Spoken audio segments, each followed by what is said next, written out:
Okay. Is it working? Yes, it is. Welcome to you all on this Thursday evening, and it's not an ordinary Thursday evening, it's an Ascension Day evening, but we're not going to ascend, we're going to go down. We're going to go to the earth, and I'm super happy that you are all here to listen to this evening, to the talks, to the dialogues that we will be having, and to join in maybe at the end. We will definitely try and do that, give the opportunity to ask questions or to share thoughts. The idea is twofold for tonight. So we will start with an introduction or a, how do you say that? A pre-essay lecture, an essay in the making lecture by Georgia Kareola. And Georgia is an interdependent writer and researcher based in Amsterdam. They co-founded Neo-Metabolism, a planetary research and design practice, and also Spectre, a curatorial platform for digital culture, relishing sentience in our human tech playgrounds. Kareola is currently completing a master in cultural analysis at the University of Amsterdam. Their thesis explores the human-sun relationship from rituality to resource extraction. Georgia recently published an essay in Kunstlicht on Jasper Griepink's performance piece, Enter the Grove. She now will kick off the evening and share her ongoing research on soil as sacred and sensing as a way of relating. In the light of the current soil crisis, induced by capitalist practices of extraction, it is urgent we envision and embody new ways of engaging with soil, a complex living and spiritual system. In her upcoming essay, Kareola will contextualize the exhibition Earthshrine and its eco-fictional proposition of sensing sacred soils, in the light of current critical theory on soil ecologies and new materialism. With the insights gathered during this evening and the input from you, the enthralling text will be completed. So, Georgia, the stage is yours. Oh, you have a mic. Yeah.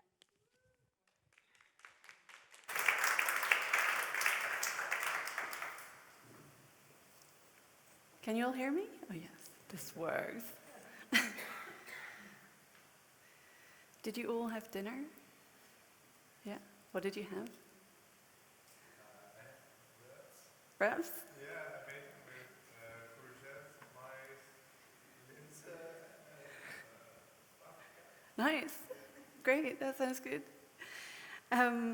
Yeah, I'm asking because whatever it is that you ate, whether it was a salad or a curry or a pizza or teff toasty, which I discovered tonight, this food wouldn't be here, of course, if it weren't for soil. Food seems so readily and easily available here, and the connection to the land is so invisible at the places where we buy our food, like supermarkets or cafes, that it may not be so obvious that the soil of the earth is not in such a good state.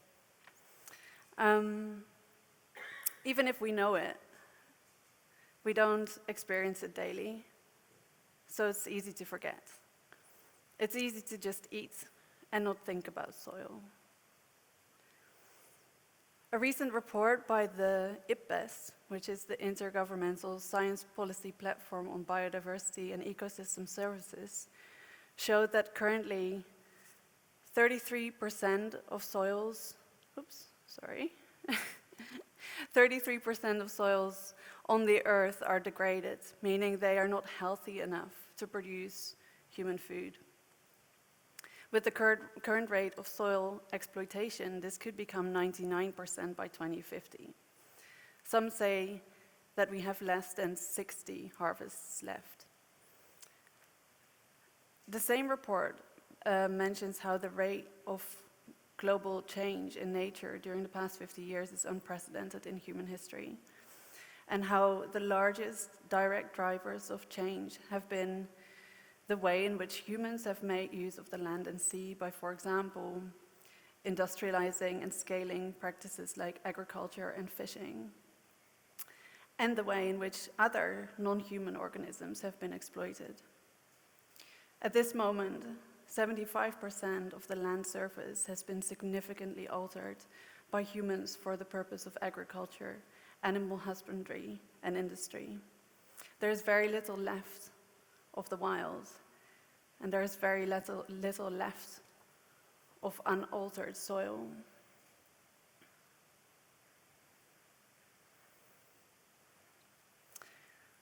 Since there were animals, soil has always been a resource, providing food and building materials for mammals roaming the land.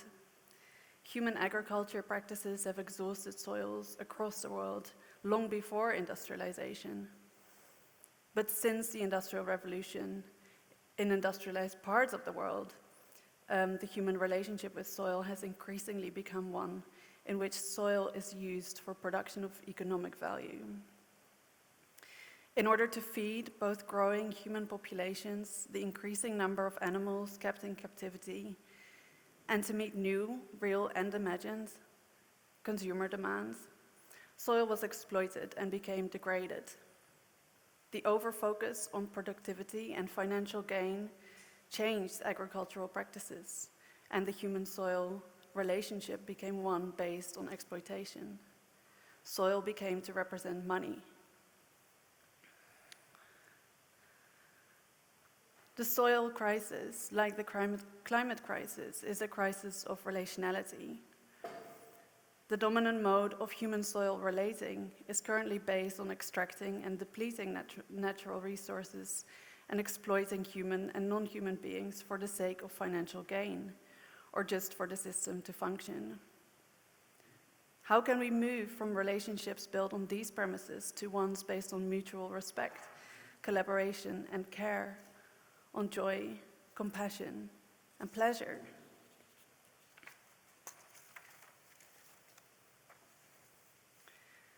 Environmental justice and ecofeminism are some of the practices that address these distortions, and their work is aimed at shifting the focus from a productivist to a relational way of interacting.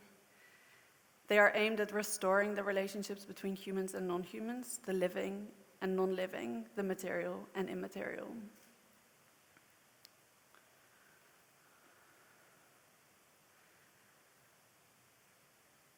Key to restoring the human relationship with soil is understanding soil not as an inert substance, but as a complex, multi-species world. Soil consists of living and non-living components: sands, mud, rocks, earthworms, minerals, plant species, roots. Soil is a resource for humans and our more than human kin. It supports the production of food and building materials for nests, earthshrines, and houses. Soil is also a complex living organism in itself. Biologist and ecofeminist philosopher Donna Haraway points out how, quote, "Nothing makes itself. Nothing is really autopoietic or self-organizing," end quote. Everyone and everything is in a constant process of being and making with, a process Haraway defines as symbiosis.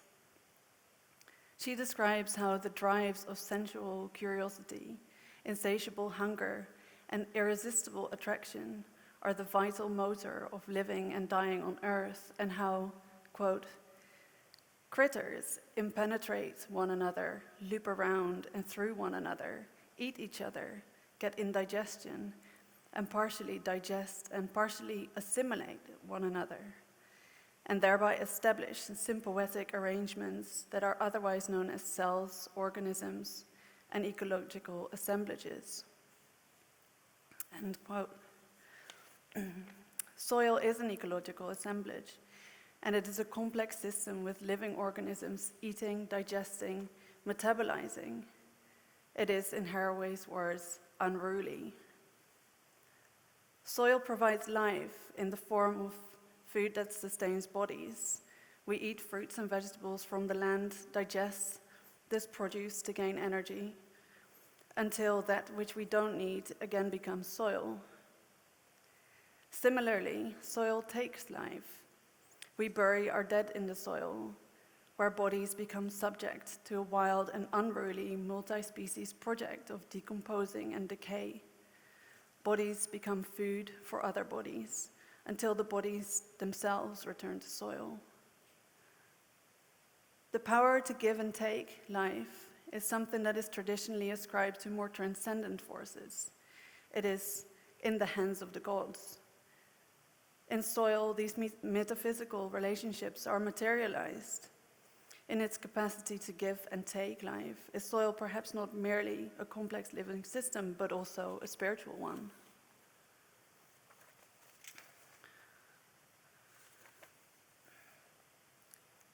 Maybe we don't have to look so far, and maybe not up, but down, in order to find the sacred. Soil and earth contain knowledges and wisdoms about the origins and endings of life. And in this sense, as Jasper says in one of the videos on display here, earth teaches us everything. Earthshrine is a proposition to restore the human-soil relationship by telling audiovisual stories of speculative fiction in which soil is perceived as sacred. Through spaceships and aliens, the science fiction method of estrangement is used. We are placed at a distance from our world and asked to see it anew. In the other video in this exhibition, two alien beings experience this moment of seeing soil for the first time. They speak of a, quote, time before dirt was dirty, end quote, and invite to pray to the soil god. This message echoes environmental activist George Monbiot, who headlined in The Guardian in 2015 by stating, quote, we are treating soil as dirt, end quote, and it's a fatal mistake because our lives depend on it. Whereas Monbiot spoke about soil neglect in relation to industrial farming and its subsequent food shortages and planetary depletion, the alien beings in this video address this issue more directly by bringing attention to the semiotic confusion of calling dirt dirty and directing the gaze of the audience to the more positive qualities of soil in a playful, dirty video. Jasper's proposition of changing our perception of soil could be compared to what the environmental humanities feminist scholar Maria Puig de la Bella Casa calls soil care. It is a perspective that soil is not dirt, but an assemblage of living and non-living actants, including worms, grains of sand, and cultures of bacteria, that depends on human-soil relations of care for its thriving. Where Puig de la Bella Casa's call to action revolves around care, Jasper urges to pray, marking a significant difference in their approach to the human-soil relationship and to human and non-human agency. Caring is a direct way to have effect on soil or otherwise. Praying is more indirect, as it requires a third relationship with, in this case, a soil god. A speculative, non-human actant who is possibly placed between humans and soil, or embodied in the soil.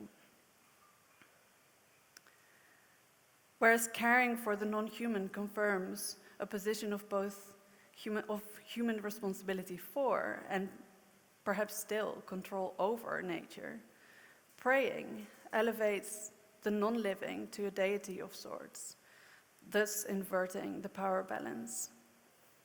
Focusing on prayer instead of care, especially when performed rhythmically and repetitively, makes the experience of knowledge transfer in Jasper's work ritualistic. It is ritualistic, at least in the classical sense of cultural anthropologist Victor Turner, who sees ritual as, quote, essentially life-enhancing ludic experiences, a chance to step outside social structures, and even to challenge that structure from within a ritually created community.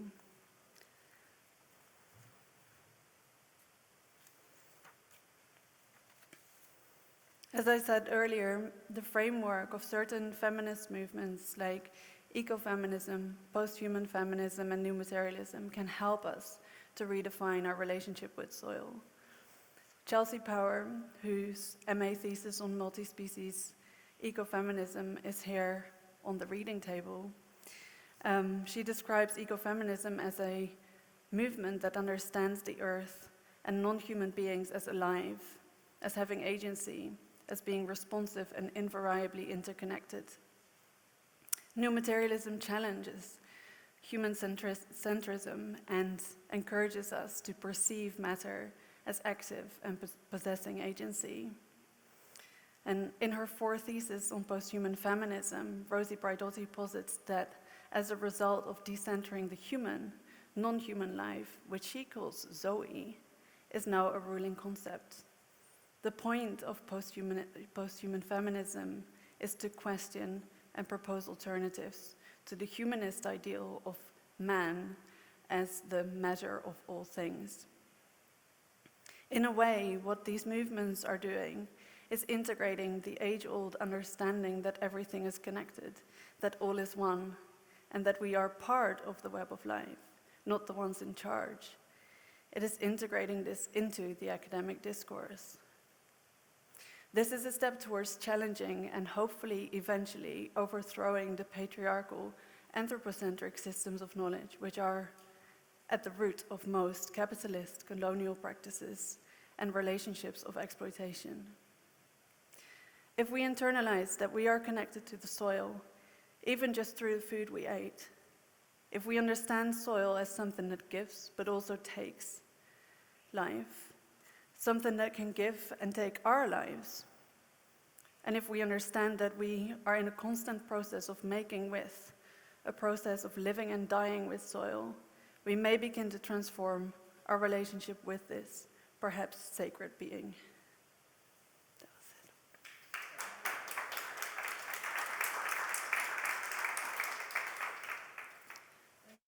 it. On the ground, it's like so many different kinds of soil, so many different kind of compositions, and there's acidity and there's nutrients, and you have stories of plant companionships where the one plant leaves minerals behind that the other plant needs, and there's like, it's so much going on in soil, in a functioning soil ecosystem, and it's been extremely fascinating to me. I mean, what I love about permaculture, what permaculture teaches us as well, is that perhaps there isn't a such thing as bad soil necessarily.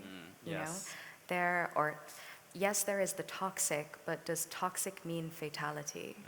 Meaning, I'm thinking specifically about radioactivity and radioactive isotopes. Like, if there is toxic soil, such as there is in Fukushima, is there something that eats the radioactive isotope? Yes. Or if there is something that the soil can't handle at a particular moment, what does another organism deem as nourishment? Exactly. Right? Yeah. And that's my fascination with fungi as well. Yes. Yeah, I was And just going to say. there's all these exchanges that are happening in soil all the time.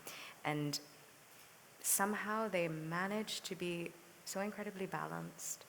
Like, I think about the exchanges between fungi and roots, tree roots, and they never give phosphorus until they get the equal amount of carbon in return. Like, they know their boundaries. Yes. And so, I don't know, there's, It's incredible, right? yeah.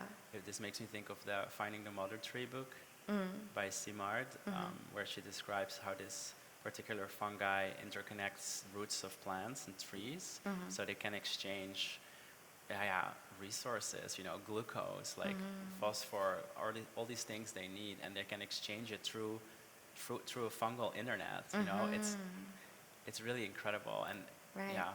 And it's instead of jumping into that space of reaction and disaster, it's like asking yourself as a human being, how can I facilitate circularity in this moment?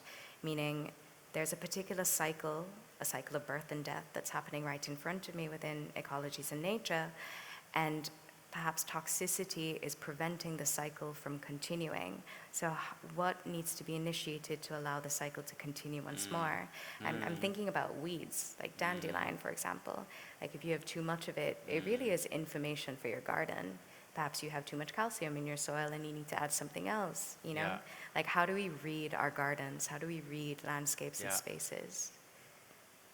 Exactly, the plants tell you a lot about the soil health. Well, Yeah. maybe not the soil health as in something being perfect, but more like the status of soil, what's going on in soil. You can almost read it in the plants. Yeah. This also makes me think of pioneering plants. When topsoil is really arid and dry, then there's always these first plants who come, who kind of hold space for the soil, and they're often very stingy and prickly, and they really protect the soil so smaller things can land and grow without being eaten by pasture animals, and it's really remarkable. And in permaculture, it's also said when you enter a space where you might want to live or grow things, you have to be there for a year just to observe what is actually happening, what is actually there, how does the land change. And, reading the land in that sense becomes very real and not so much like mythological, My next point is called initiations, and I'll start with mine. Yeah, tell us your initiation. And I think the initiation is about how we became super related to nature, right, in a way, or Yeah, our calling. our calling, yeah. I would say that. So for me, there's two little strands of my initiation. One is really funny. It's actually not funny, but I have a lot of gut issues, like IBS and trouble with digestion and diarrhea a lot. And for maybe 14 years, it's been really complex for doctors to figure out what it is and how to treat it, besides, thinking about cameras and cutting blades and stuff. Yeah. Up until I encountered somebody who worked more with trace elements, like little elements of coppers and manganese and all these kinds of trace elements that used to be in soil, actually. And it turns out, and this is a narrative from the person I'm working with now, who's a Chinese medicine practitioner, who argues that the soil within Europe has been so emptied of micronutrients and trace elements that a lot of people within the Western Hemisphere are kind of like, we eat tomatoes, we eat potatoes, and we do have like the big things like protein and whatever is in there, but these kind of smaller things that our body really needs, they aren't in there anymore. And I started supplementing this with like really specifically grown berries and kind of distillates of the berries and plants that used to have a lot of these trace elements. And for the first time in 14 years, things started recovering. So for me, this relationship with gut and health and the soil, and also as you have shared with me from the Inflamed book, like the notion that the earth is inflamed and our bodies are inflamed. This primary relationship of soil health and physical health, which also causes mental health, is for me really profound. But the initiation mostly related to the show here is I grew up in Eindhoven, and I was, as a kid, in the swamps around Eindhoven all the time, in the Zegge, which is like somewhere near the Koolse Watermolen. And I was just there as much as I could in between school and summer breaks, after school, constantly. I was in this swampy, natural area, and it brought me a lot of wisdom and peace and calmness. And this is where I started to like speak with the clouds and the trees and listen to what came up from the soil itself. So those are two really primary connections that I have with nature and soil. And you told me also a really incredible story. Of our callings. Okay, so mine is, I grew up in the Caribbean. I grew up in Jamaica, and I moved to Canada when I was 16, but I went back to visit my uncle. I grew up on a cacao and pineapple farm, and it's funny how life is so full circle, because all I wanted as a child was to escape this farm, and now all I want is a farm. And so I remember going back, and it's this cacao farm at the foothills of a space called Blue Mountain. And Blue Mountain is meant to be a sacred space because it has these massive trees. And during the time of colonialism, this is where runaway slaves would escape the plantations and they would run to the forest. And so it's said that their souls live in these trees now, and the trees protected them. So nobody touches them, nobody messes with that area. But my uncle and I were clearing the land a little bit just to make space for new growth. And he had accidentally took his machete and hit a tree root, and it screamed. And that was sound if I ever heard sound. Like, I've never heard a sound like that in my entire life. And that felt like a rumbling or an awakening. And because the roots are raised outside of the soil, you can actually climb inside of the tree. And so he left after he heard that scream, but I was like, ooh, a scream, intrigued.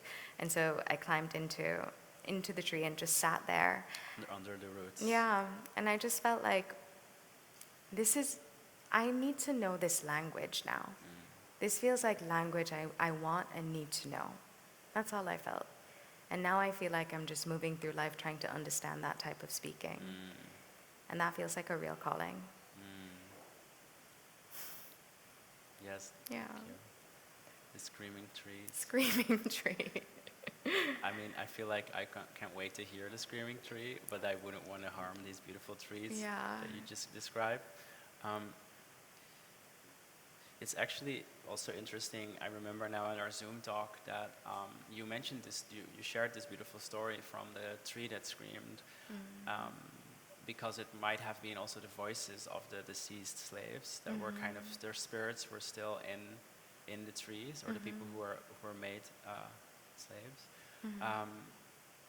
And this kind of, something clicked in me where it became a sacred forest because of this history, right? Because of this peopled history, because of this wounds, but also because of the refuge in the forest.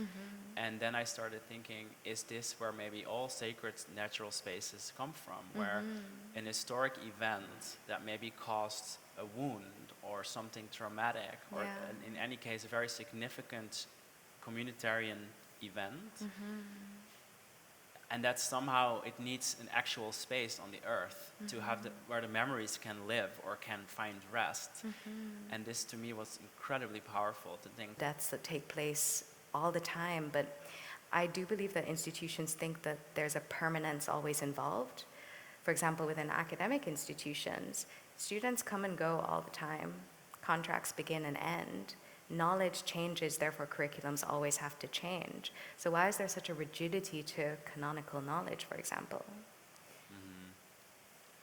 I'm having this moment here, because when you say, why are institutions somehow not allowing the contingent or the spontaneous or the crisis, like why are they always already have an answer ready? When you were saying this, I was feeling like it's because we don't trust contingency. Yeah. And I have this notion where I always talk about religion hijacking spirituality, where spirituality maybe once was the contingent or the spontaneous or the falling into dance or grace with things working out. And then it later became institutionalized. And then what we now know as religion or spirituality is very often like a kind of power grab on the contingent, on the spontaneous, on the sacred, to institutionalize it and say what it is, and especially how it's done. Yeah. And I've always, in my own life and work, where I'm really often addressing spiritual topics and things that could be considered as religious experiences or beliefs, I've always had to really untangle this. Like, why is this the religion so ew? Whereas the sacred and the spirit is just like, oh man, yes. From and ew then, to ah. And I think it's this historic process of the formal state religions kind of hijacking the spirituality of the people, or that was more spontaneously alive. But this is, a theory I have, but it does make me think about institutionality also kind of taking the spontaneous and needing to somehow control it or determine its fate. Exactly. And when I told you that story, I remember you were like, oh, and you know, this is probably how you fall in love, because your drivers would talk and then they have a friend and you'd be good with the friend. And it's like Yes. the algorithm always tries to predict and set up for us when we Yes. could be having these contingent moments that Yes. perhaps would work out even better. Yes, let's go. Hey, institutes, coloniality, it's a big word. I'm seeing here tree and boat, land privatization. You have a really beautiful narrative. I wouldn't say beautiful, but very profound. When I was thinking about it, Sorry? on how did we get there? On thinking institutions. Well, because of the notion of land privatization, Yeah. and I feel like this moment where also the spirituality within the land kind of ends and it's being centered on buildings in the centers of cities, and suddenly a church or an institute determines the way of life. There is this kind of anti-land moment, in at least in the European history. I remember why we were talking about this, though. It was about radical action and what it means to be the activist, or what it means to perhaps push towards revolutionary action, and how that can't take one language or one movement, but there's a type of entanglement and dialogue or dialectical that takes place because the violence itself was entangled. And if you think back to these colonial beginnings, I always think about not just the moment of entering the Caribbean or entering Africa, but the privatization of land in Europe and the enclosure of the commons. Exactly. I think about the demonization of women and the demonization of the witch, taking the woman down from the authoritative position of herbal medicine. And perhaps this is the beginning of Western medical institutions, something that Sylvia Federici covers really well in Caliban and the Witch.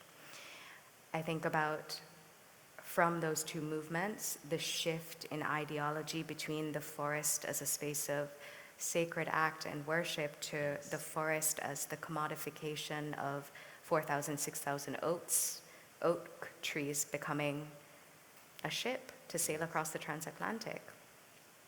I think about the eradication of species and the eradication of peoples, that being indigenous peoples within those lands, and the clearing of the lands to create singularity and scalability, or the plantation. And then I think about the transference between, or the translation from the black body into labor, and the commodification of that, and all these elements coming in together, not just to create the colonial system, but the capitalist, industrial, and neoliberal system that we're currently living in the legacies of. So how do we, I think when I was thinking that, it was like, there isn't just one moment, but there are all these acts. And when people discuss environmental action or environmental revolutionary action as something separate to all these fights, I think it can't be, because this all did happen on the land, and they're all entangled together. They are very entangled. Right? This thing you say about 6,000 oak trees turning into ships, ship. carrying bodies across the Atlantic. It's so, it's so unfathomable, because also if you look at the folkloric realms behind the oak tree, it's actually this very sacred tree. In a lot of pre-Roman cultures within Europe, the oak tree was like the main tree, like it was the tree, right? Like the oak. The tree. You don't touch the fucking oak, you know? Yeah. And then they become timber for an very incredibly horrible, bloody industry. It's really it's a deep wound on so many levels. And it makes me think of my friend Chihiro Geusebroek, who often describes indigeneity as belonging to the land.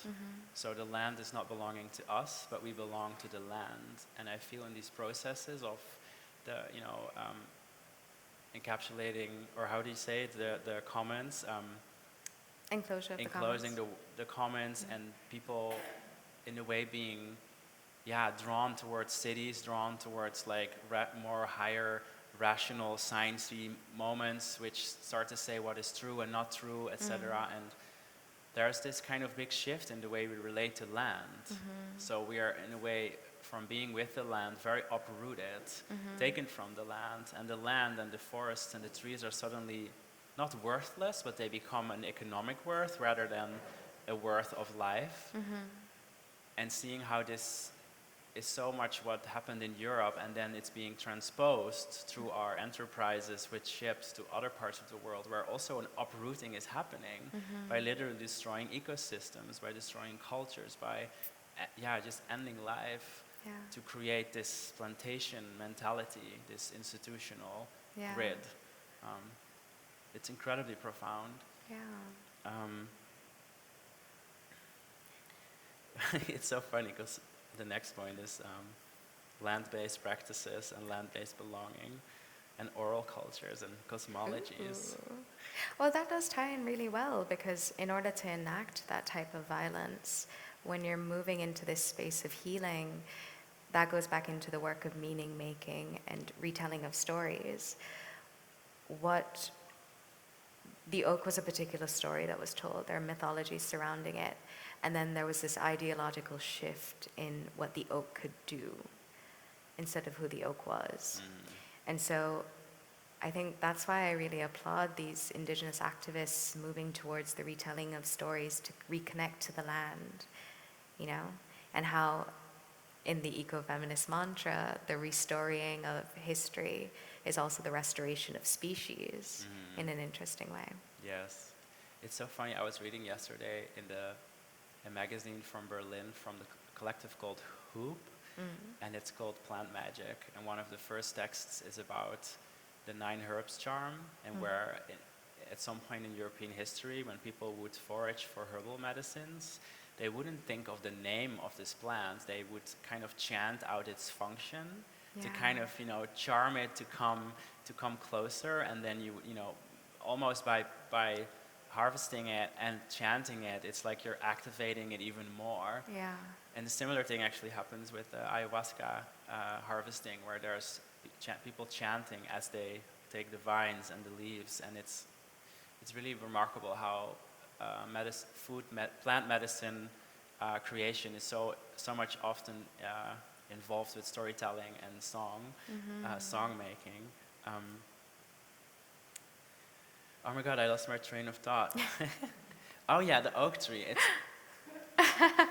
but you know what's really bizarre here? That the freaking Romans, they actually were like these people in the lands, the Druids or whatever they were called, the Gauls. They knew they were relating to the trees, and especially the oak trees, and they knew they didn't have sacred spaces built from stones. They knew that the forests were the sacred spaces. The forests were the community centers. The forests were the knowledge exchange podia.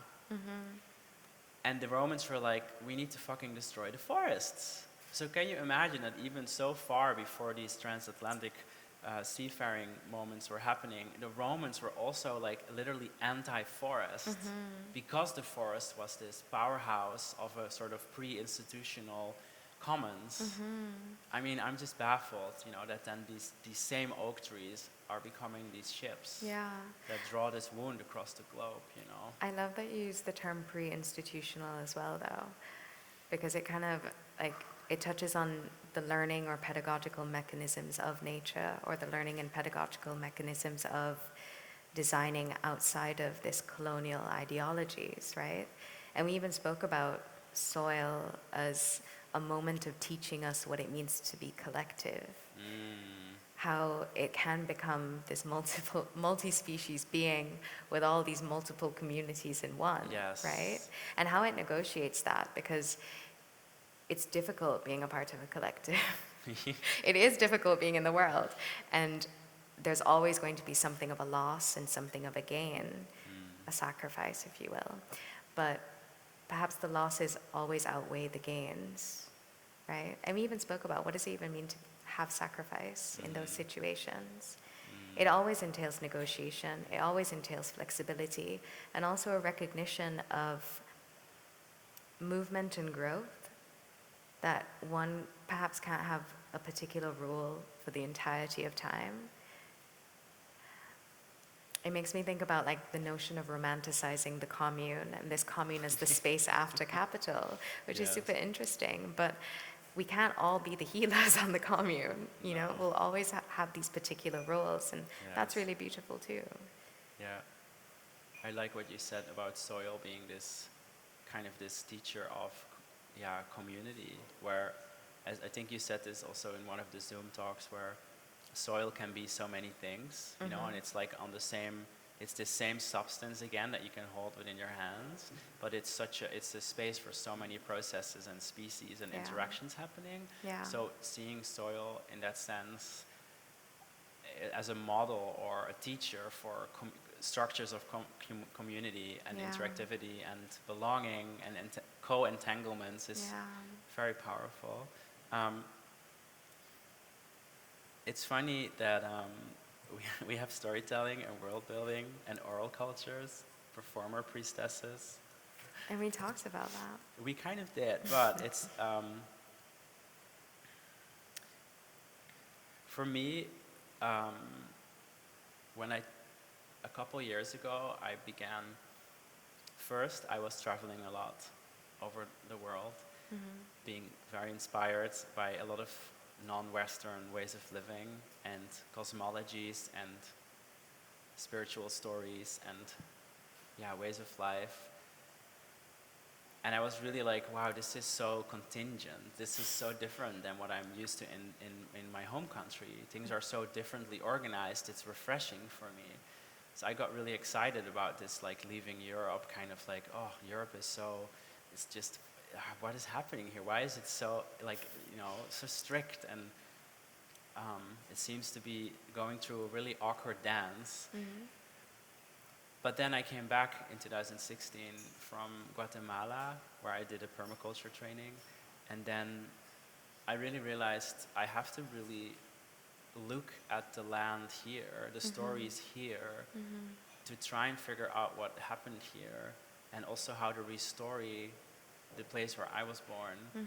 And so for me, these notions of the oak tree or the legacy of the Druids or the wise people from you know the ancient European forests, those things really matter to me. Although of course there's a lot of romanticization around the Druids, because it's very hard to verify what they did and who they were.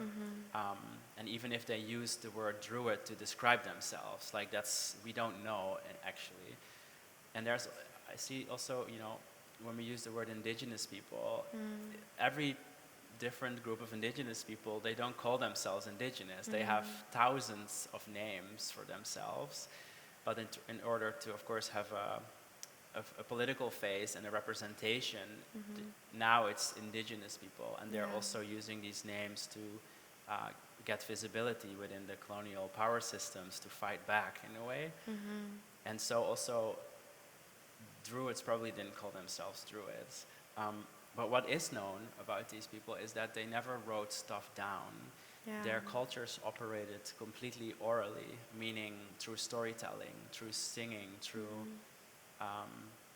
passing on wisdom, through song, through activity from generation upon generation upon generation. And this has been fascinating to me so much since 2016, this notion of storytelling and restoring, but as a way of remembering, as a way of knowledge transfer, and somehow the oral cosmologies has such a relationship to land practices and land belonging.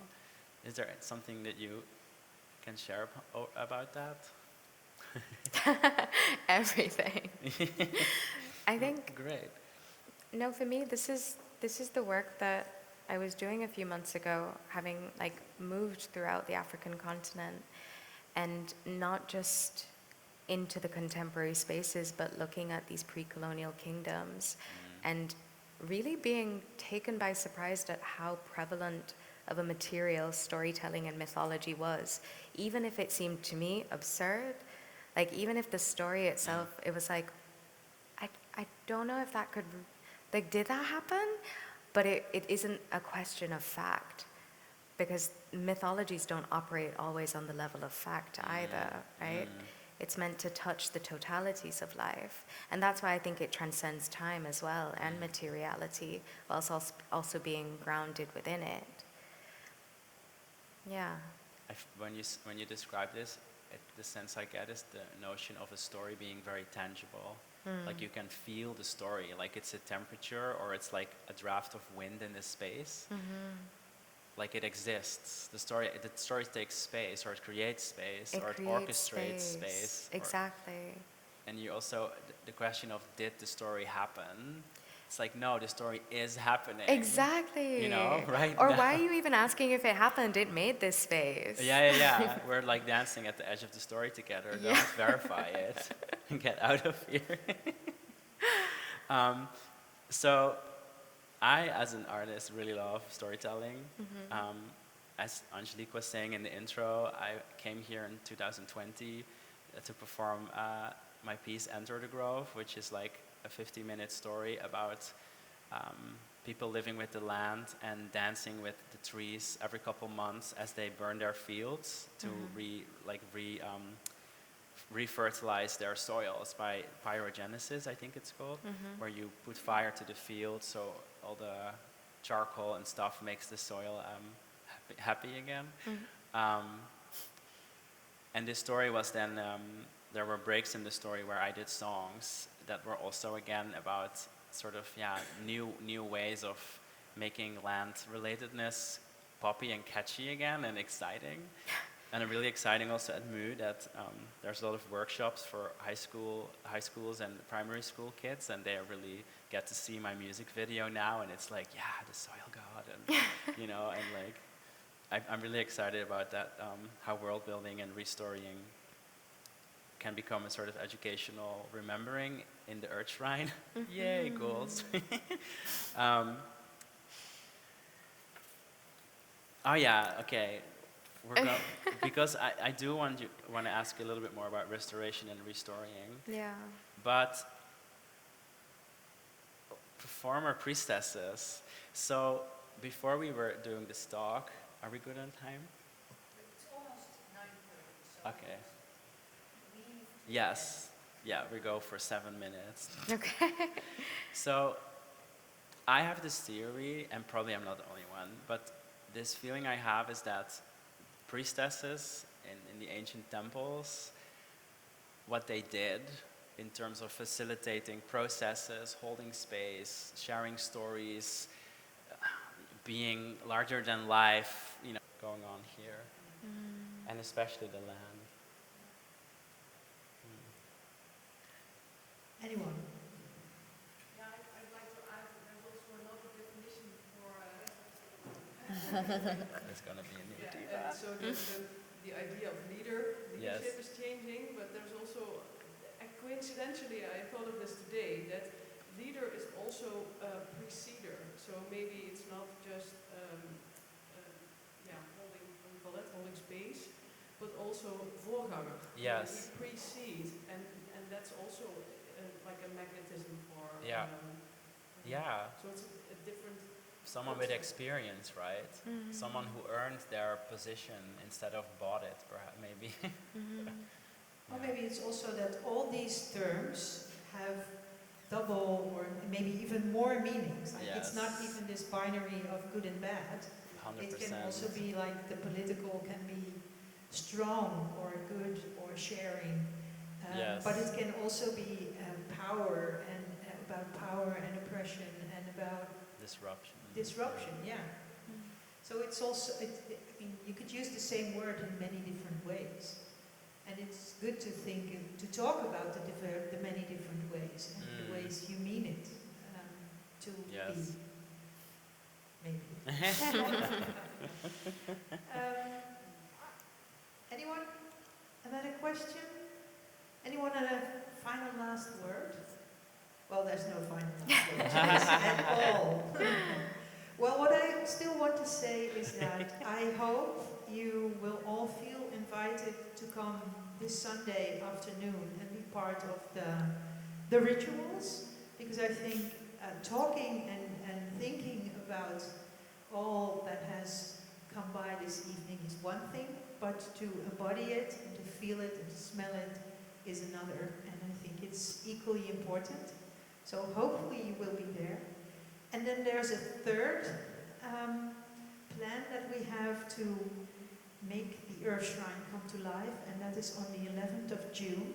We will have a deep soil earth rave with Stone music orgy. and dance, and you are all invited for that, of course, too. What that exactly is going to be, I don't know yet. Maybe you do.